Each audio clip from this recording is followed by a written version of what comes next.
Hey guys, welcome to my channel. Today we will be talking about Paphiopedilum orchids. The genus name refers to the Cypriot city of Paphos, sacred to the ancient goddess of love called Venus by the Romans. The pedilum part means slipper in Latin, so the name translates to the common name for the orchid, Venus slipper. Today, this genus refers only to slipper orchids from the East Asian tropics. Temperate slipper orchids from the northern hemisphere belong to the genus Cypripedium, while the neotropical slipper orchids are classified as Phragmipedium. Aside from a few obscure outliers, these three genera comprise all the known slipper orchids, and it is extremely important to know which one your orchid belongs to, as the cultural requirements are completely different. Just because it has a slipper flower doesn't necessarily mean that it is a Paphiopedilum. Paphiopedilum orchids only spike once per new growth.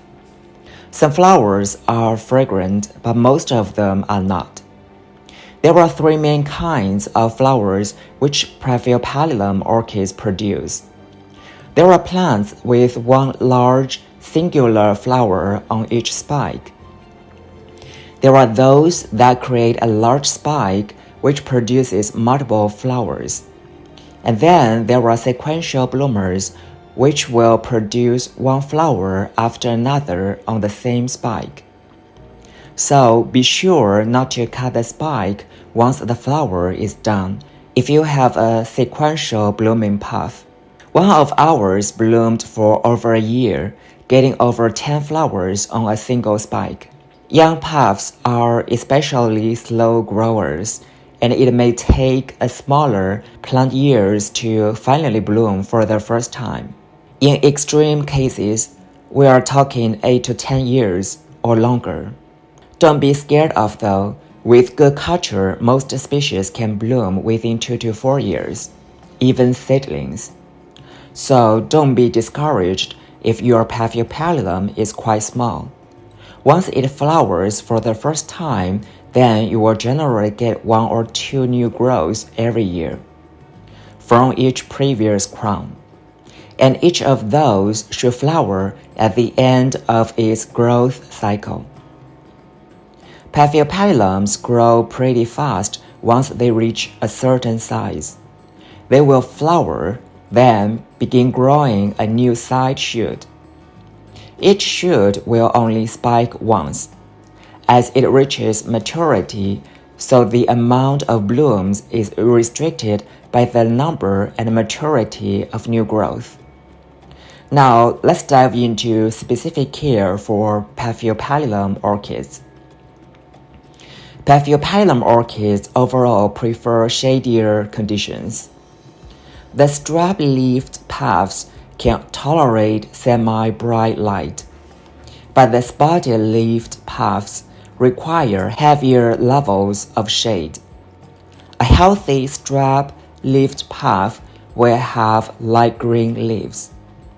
If they are dark green, the orchid is probably not getting enough light. They thrive in east-facing windows where the light will be dim and filtered. A short period of time exposing your orchid to direct sunlight will be fine during the morning.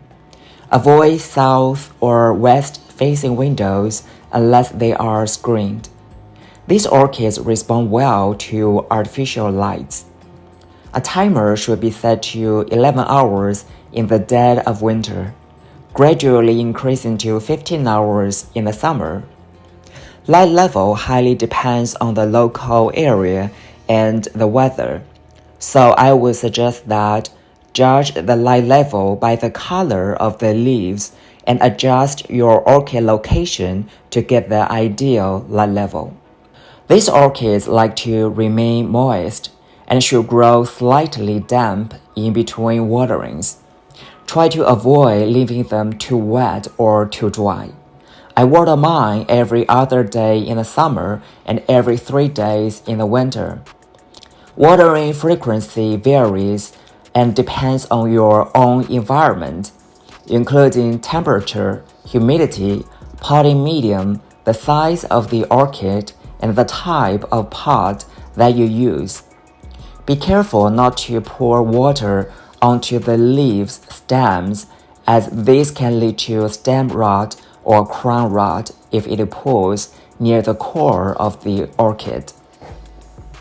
When watering, we usually soak the whole pot in water for 5 to 10 minutes or flush the whole pot thoroughly. The soaking time depends on your local weather and your potting mix. If your weather is dry and you use chunky potting mix, you should soak it longer. If your environment is humid and you only use sphagnum moss for the medium, you don't even have to soak it. Just water it regularly to make sure the medium is wet. If you soak your plants, keep your soaking time under 30 minutes. Here is a tip for you to know when to water your Paphiopedilum orchids. Using clear or transparent orchid pots really helps with this because you can see what is happening in the pot. If you don't see condensation between the bark media, or if the roots in the middle or bottom look dry, then it is time to water. When these orchids lack sufficient water, the leaves will shrivel. Some will yellow from the tips, and some near the base may turn yellow all at once and fall off. Check the roots for rot if there is none. You ought to increase the watering schedule. These orchids often require more alkaline water than other orchids, so do not adjust the pH down before watering them. Sleeper orchids enjoy good air circulation and cool to warm temperatures. The ideal temperatures for spot-leaved puffs and the multifloral strap-leaved are in the 70s Fahrenheit during the day and the low 60s Fahrenheit in the night. While complex single-flower hybrids have ideal temperatures which are about 5 degrees Fahrenheit cooler. These orchids, however, have a much wider tolerance. They can handle temperatures down into the 40s so long as they are kept dry when it is cool to prevent rot. And in the summer, they can abide temperatures in the 90s as long as they don't dry out and are heavily shaded. Paphiopedilums thrive in humidity, which should be kept at levels exceeding 50%, preferably higher.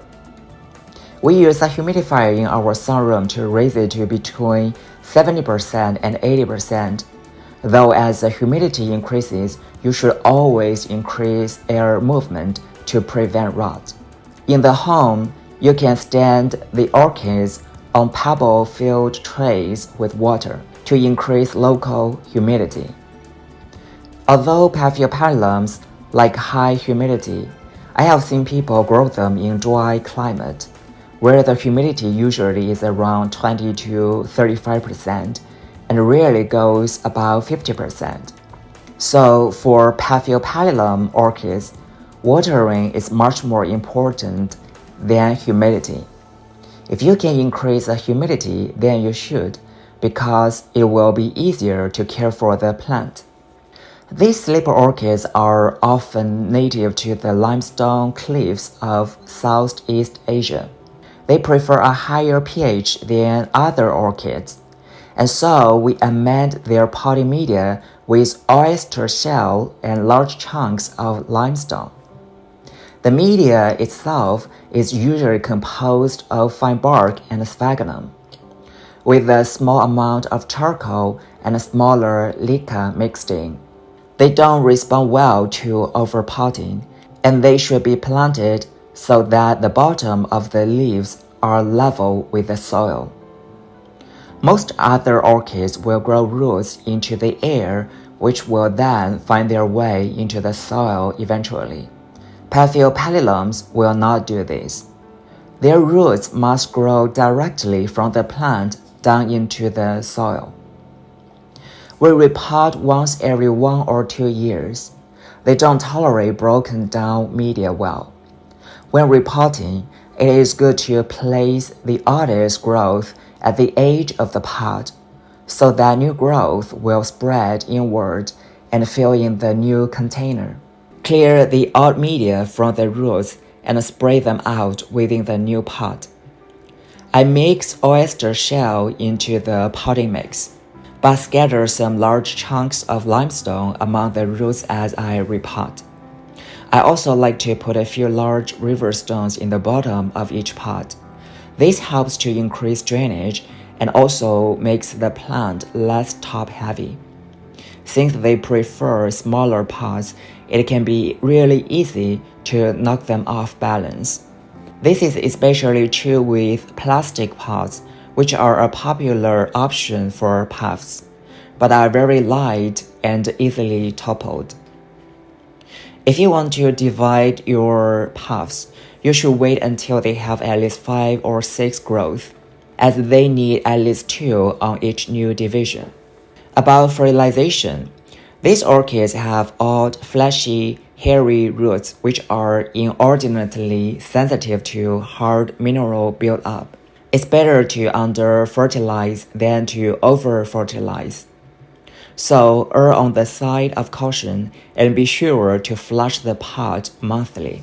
This washes out excess salt buildup and brings oxygen to the roots. In the summer, we fertilize every week. In the winter, we do so once a month. Your standard high nitrogen fertilizer will usually suffice, though we give a bit of high phosphorus fertilizer around blooming time and treat with a tablespoon per gallon of Epsom salt once every 3 months to keep the leaves glossy. Alright, this is today's video. I hope that it was helpful. If you have any questions or comments, please leave them below. Thank you for watching. See you next time.